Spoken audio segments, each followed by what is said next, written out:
welcome to P3 Videos. I'm Pete, and in this series I showcase builds that I've created in hardcore and made it to endgame content. I explore how they work and how much they cost. This Marauder wields Calm's Primacy Karui Chopper, the unique axe that gives you the Culling Strike skill, and this item also adds a pile of physical damage to your attacks. This build revolves around the ability to deal strong physical damage, which is boosted by the use of all three charges: Frenzy, Power, and primarily Endurance charges.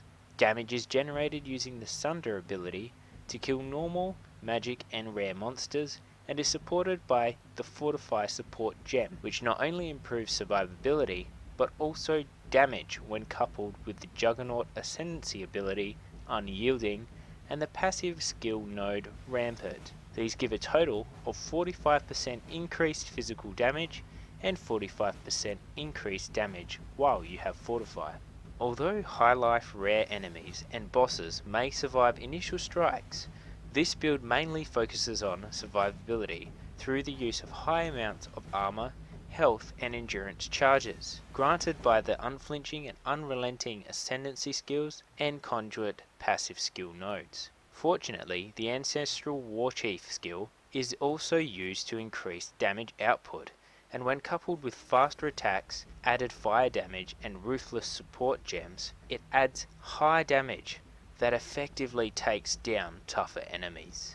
Adding to the playability of this build, the Slaughter passive node has been skilled, granting increased damage for axe wielders and a 10% chance to gain Onslaught on kill. Onslaught grants 20% increased attack speed, cast speed, and movement speed, greatly improving damage per second while its duration is up.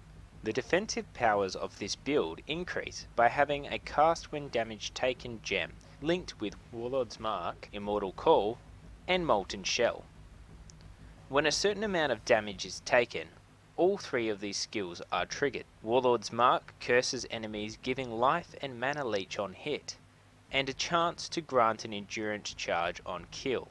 Immortal Call discharges endurance charges, making the character invulnerable to physical damage for a short time, and the Molten Shell skill summons a fiery elemental shield, providing additional armor for a short duration that explodes if it reaches a damage threshold. By combining these defensive layers, this makes many boss fights less risky and avoids the possibility of being one-shotted by single moves. Even if you play badly enough to get hit by a high damage move, this build has enough HP, armor, and regeneration to keep fighting without worries.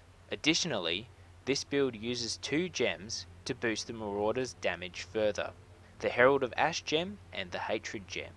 Herald of Ash grants a buff providing fire-based damage based on your physical damage, and damages nearby enemies on kill, while Hatred casts an aura that grants cold damage based on your physical damage as well.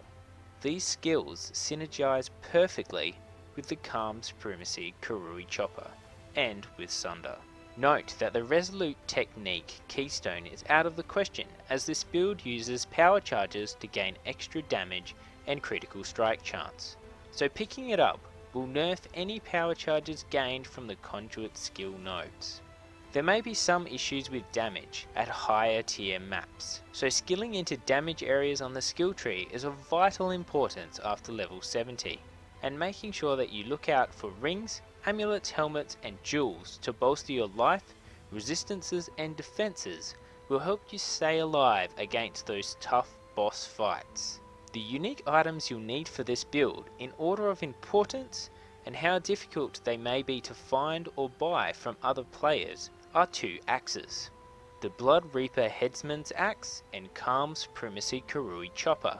These only cost around 1 chaos each, making the total cost of this build 2 chaos, which is extremely cheap for new players to access endgame content. There are specific timings that surround this build. They are when you should complete the Labyrinth and Ascend. You complete normal Labyrinth and buy the Blood Reaper Headsman's Axe directly before the Innocence fight.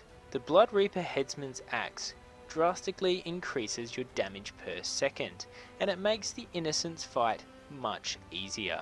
The Cruel Lab should be completed before the Solaris and Lunaris fight, and you should also purchase the Calm's Primacy Karoo Chopper at this time, and the Merciless Lab when you are level 70 before the Act 10 Kitava fight. When it comes to late game gear before the Act 10 Kitava fight, most of your gear should be able to be found in the immediate areas. You can scour the ossuary for Glorious Plates. Glorious Plates have very high base armor of 776, and with some luck and crafting it's possible to have a chest armor with between 1500 and 2000 armor. I managed to forge a 2000 armor chest piece with high resistances and life at this time. This Marauder also has a low dependency on mana, as the Tireless passive skill nodes and the Shaper skill node reduces the mana costs of skills and increases mana regeneration. Because of this, it is possible to run a flask setup without a mana flask. This Marauder has 2 Eternal Flasks, one that grants removal and immunity to burning and ignite, and one that grants immunity and removal of bleeding. It also runs a Granite and Basalt Flask in order to bolster defences, and a Quicksilver Flask that removes poison and grants immunity to poison. With this flask setup, as well as a myriad of other defences, this character is very hard to kill, and there is still one layer of defense to mention, the Stone Golem. This build runs a Stone Golem gem, linked with Fortify, minion damage and minion speed, making the Golem have high survivability, damage and movement speed. Not only is the Golem a good decoy for enemies, but it also grants life regeneration, meaning even if you are damaged, you regenerate extremely quickly. The gems in this build are simple to acquire, and for more in-depth information about this build, you can find a link to the guide in the description below.